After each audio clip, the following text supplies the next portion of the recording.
bonjour, j'espère que vous allez bien. Moi ça va très très bien, ça va même pour le mieux, car aujourd'hui on va parler de l'UFC 325. Donc c'est la deuxième vidéo de la chaîne, mais juste pour vous dire, ce sera le deuxième décor possible en fait.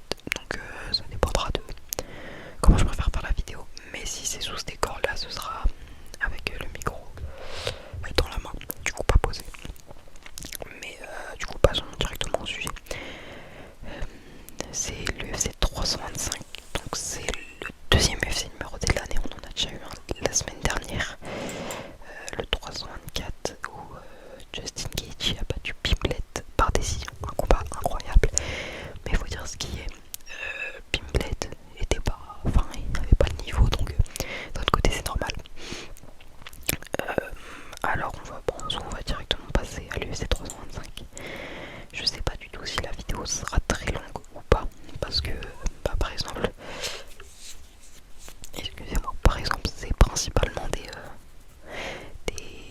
combattants australiens.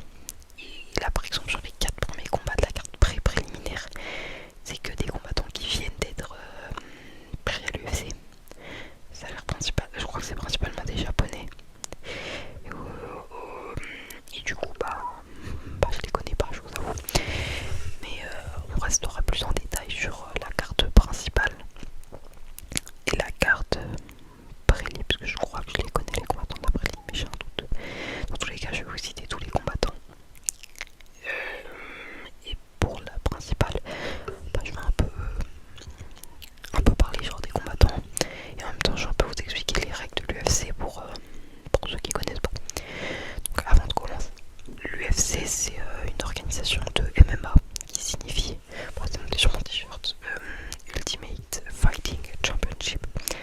Et en gros l'UFC c'est une organisation donc de MMA, comme je viens de vous dire, où le but c'est où il y a des combats qui sont où se déroulent des combats tout simplement. Et les combats ils durent 3 fois 5 minutes. Et c'est des combats de MMA. Et quand c'est pour une ceinture, donc un titre de champion du monde de l'UFC, et bien là c'est 5 rounds de 5 minutes. Ou quand c'est le combat principal d'une soirée, là aussi c'est 5 rounds de 5 minutes. Alors, et donc là on a l'UFC 325, donc c'est la 325e soirée de l'UFC depuis sa création finalement. Mais donc on peut partir. Donc en premier combat, on a Aaron To contre Namsrai Patbayar. Namsrai Patbayar. Aaron To.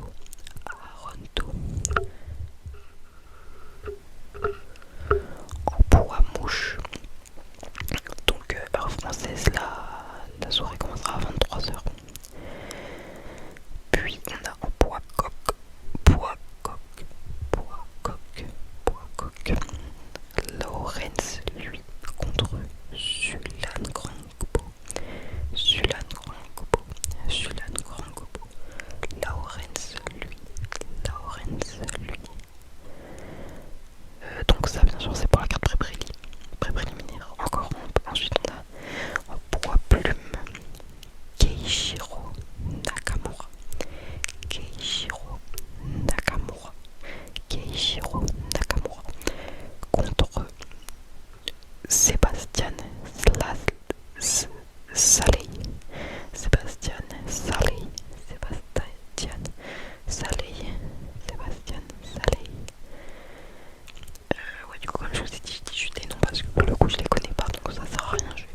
c'est rien de dingue quoi.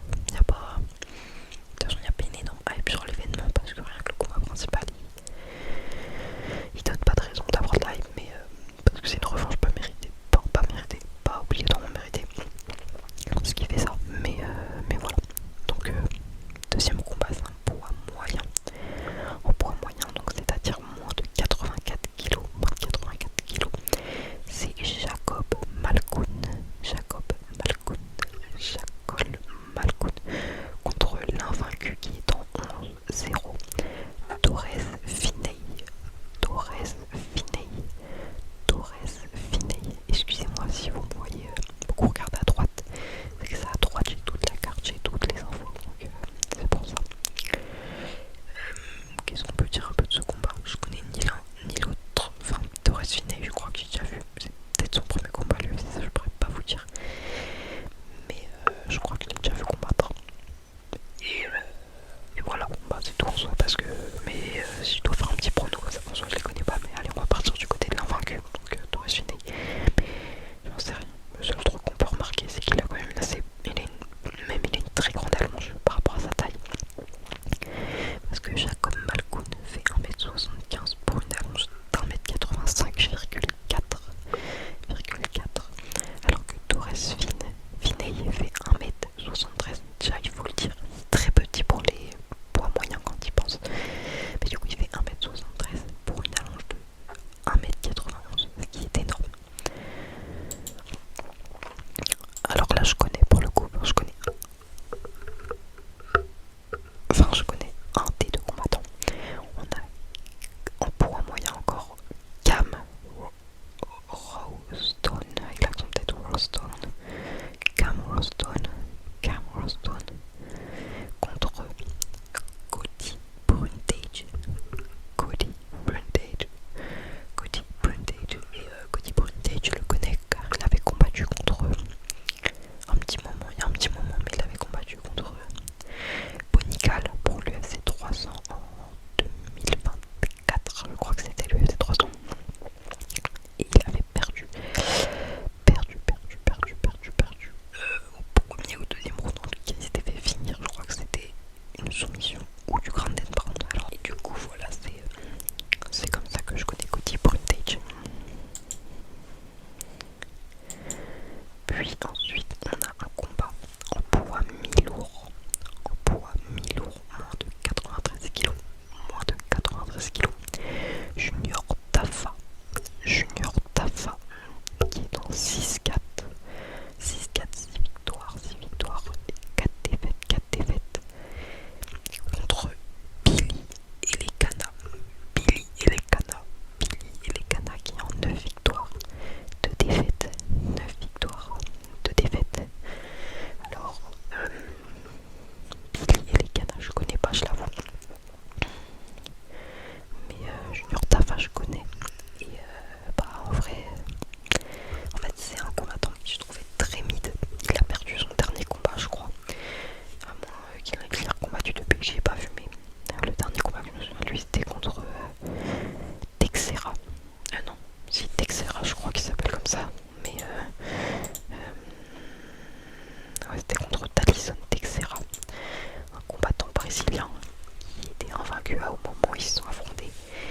Et bah en fait, Junior Tafa, c'est un mec qui tape très fort. Ça, je pense qu'il suffit d'une droite dans le menton pour il éteint n'importe qui en gros. Mais dans ce combat-là, il a rien réussi à faire. Junior Tafa l'a mis KO en 1 minute 30 avec des coups de coude. Et bah voilà, ça m'avait un peu étonné parce que je me suis dit, Junior Tafa il tape assez fort, il peut connecter quelqu'un en un seul coup et le mettre KO. Mais là, il a rien fait du tout. Donc je sais pas, c'était un peu bizarre ce combat. Mais Talison Texera aussi quand même très très fort, faut dire ce qui est. Et du coup c'était le dernier combat de la carte préliminaire, heure française. La carte préliminaire elle commence à 1h. Et donc on va débuter cette carte principale qui commencera à 3h. Enfin, ils disent toujours 3h. Mais c'est pas 3h, bam, le premier combat il commence. Hein. C'est vraiment du à peu près. Ça veut dire le premier combat, je parie. Attendez, je change de main pour tenir le micro.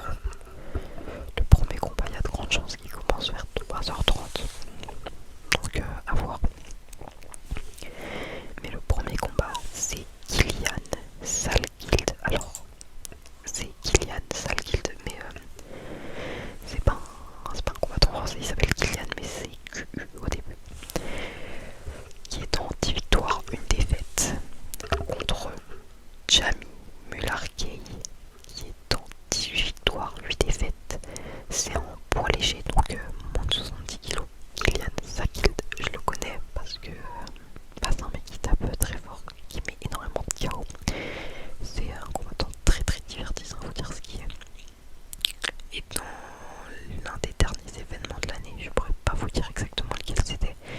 Je crois que c'était la Fight Night Saroukian contre Hooker, mais j'ai un doute. Mais si c'était sur celle-ci, je crois que c'était sur celle-ci, et bien il a mis sûrement l'un des plus beaux KO de l'année.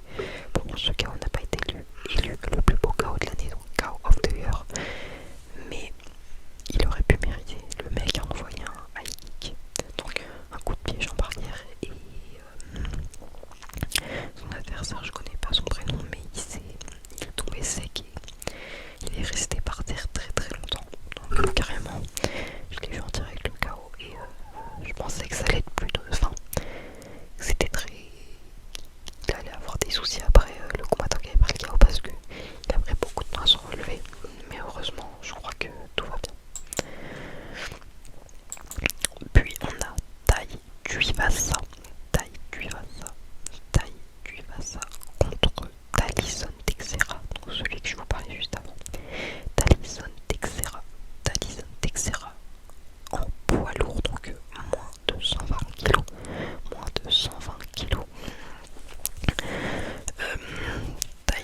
j'y reinstallerai simplement juste après avoir tourné la vidéo pour que ça passe comme il faut. Alors, du coup, maintenant on n'a plus qu'à parler du main event de cette soirée. Alexander Volkanovski. Alexander Volkanovski qui est en 24 victoires pour 4 défaites. 4 défaites contre Diego Lopez. Diego Lopez qui est en 27 victoires pour 7 défaites. 7 défaites. 7 défaites. Alors pour ce combat-là, si on regarde les deux, leurs derniers combats, alors Alexander Volkanovski, son dernier combat c'était contre Diego Lopez, c'était le premier combat et là du coup c'est la revanche. Et il avait gagné par décision dans un combat où ils avaient tous les deux beaucoup été à la guerre, mais Volkanovski avait gagné. Et Diego Lopez, son dernier combat c'était contre Jean Silva. Jean Silva, un combattant de la team des Fighting Nerds. Et il avait gagné par coup de coude retourné, donc un KO au deuxième round.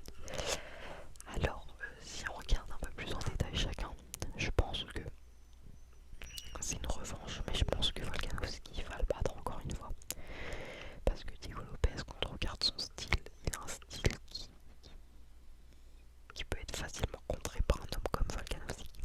En fait, pour moi c'est simple, si Volkanovski gagne, c'est par décision. Mais si Diego Lopez, par chance,